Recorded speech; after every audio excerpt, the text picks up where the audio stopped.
ध्येय रेडियो पर आप सुन रहे हैं अंतर्राष्ट्रीय समसामयिकी से जुड़ा ग्लोबल अफेयर्स कार्यक्रम और मैं हूं विवेक ओझा। आपने प्रशांत महासागर क्षेत्र में स्थित छोटे छोटे द्वीपीय देशों यानी आइलैंड कंट्रीज के बारे में और उनके महत्व के बारे में सुना ही होगा। आज बात करेंगे इस क्षेत्र के विकास के लिए एडीबी यानी एशियन डेवलपमेंट बैंक द्वारा अपनाई जाने वाली नई स्ट्रेटजी की। इसमें जानेंगे कि PIC 12 और पैसिफिक अप्रोच 2021 से 2025 के बारे में और उसे शुरू करने के मकसद के बारे में और स्मॉल पैसिफिक आइलैंड कंट्रीज के महत्व और भारत से उसके जुड़ाव के बारे में। सबसे पहले जानते हैं कि द पैसिफिक अप्रोच 2021-2025 के जरिए एडीबी क्या चाहता है, एडीबी का क्या मकसद है। दुनिया में छोटे छोटे द्वीपीय देशों को मदद देना, उन्हें उनकी चुनौतियों से लड़ने में सक्षम बनाना जरूरी है। इसी कड़ी में एशियाई विकास बैंक ने अपनी 5 वर्षीय रणनीति पेश की है जिसका नाम है द पैसिफिक अप्रोच 2021 से 2025। एशियाई विकास बैंक द्वारा हाल ही में जारी इस रणनीति का मुख्य मकसद 12 सबसे छोटे प्रशांत द्वीपीय देशों जिन्हें PIC 12 कहते हैं उनको कुछ जरूरी मामलों में सक्षम बनाना या उन्हें मजबूती देना है।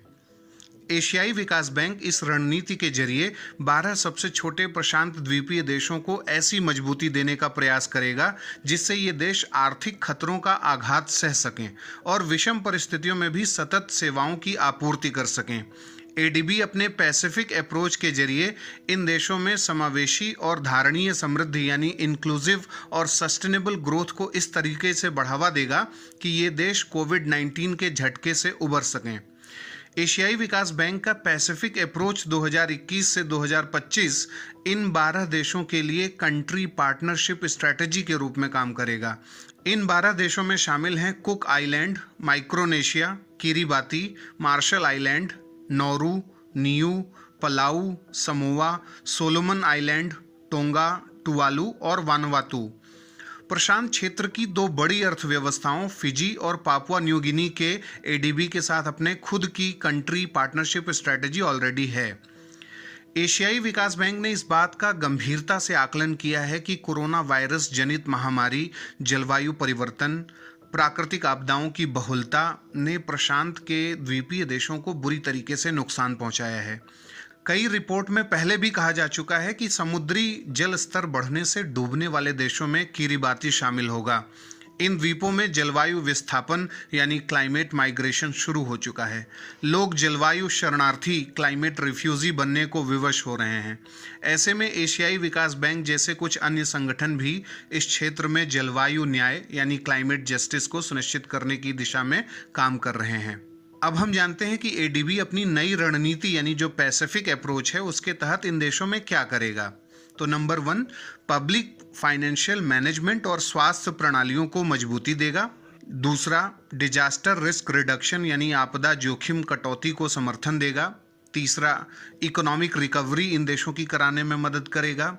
चौथा, इस क्षेत्र में जो कोर एनर्जी, ट्रांसपोर्टेशन या अर्बन इंफ्रास्ट्रक्चर के विकास के लिए जो योजनाएं हैं उनको वित्तीय सहायता देगा। और 5वीं बात, धारणीय सेवाओं जो सस्टेनेबल सर्विसेज हैं उनकी आपूर्ति के लिए ये फिनांस करेगा, फंडिंग करेगा। एडीबी इस क्षेत्र में अपने प्राइवेट सेक्टर ऑपरेशंस को बढ़ाते हुए इस क्षेत्र में व्यवसाय के अच्छे वातावरण निर्मित करेगा यानी बिजनेस एनवायरनमेंट की दिशा में काम करेगा।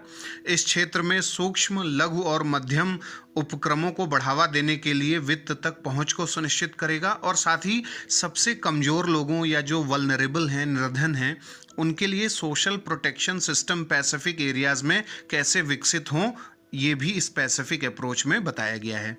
2015 में जहां एडीबी PIC 12 देशों को $568 मिलियन की मदद अलग अलग रूपों में दे रहा था, वहीं 2021 में इस क्षेत्र की वित्तीय आवश्यकताओं को देखते हुए एडीबी $1.34 बिलियन खर्च करने का प्लान कर चुका है। एडीबी का पैसिफिक अप्रोच 12 देशों में लैंगिक समानता यानी जेंडर इक्वालिटी को मजबूती देने पर भी केंद्रित है और इस क्षेत्र में एडीबी अपने प्राइवेट सेक्टर डेवलपमेंट इनिशिएटिव के जरिए ऑस्ट्रेलिया और न्यूजीलैंड की सरकारों के वित्तीय सहयोग के साथ द्वीपीय देशों में निजी क्षेत्र के विकास पर बल देगा। प्राइवेट सेक्टर जो है उसके डेवलपमेंट पर बल दिया जाएगा। इसके साथ ही एडीबी जापान, वर्ल्ड बैंक और अन्य डेवलपमेंट पार्टनर्स के साथ मिलकर इस क्षेत्र में महत्वपूर्ण साझेदारियों को बढ़ावा देगा। पैसिफिक अप्रोच 2021 से 2025 को प्रशांत द्वीपीय देशों की सरकारों, विकास साझेदारों यानी डेवलपमेंट पार्टनर्स, सिविल सोसाइटी और प्राइवेट सेक्टर के साथ सलाह मशविरा करते हुए तैयार किया गया है।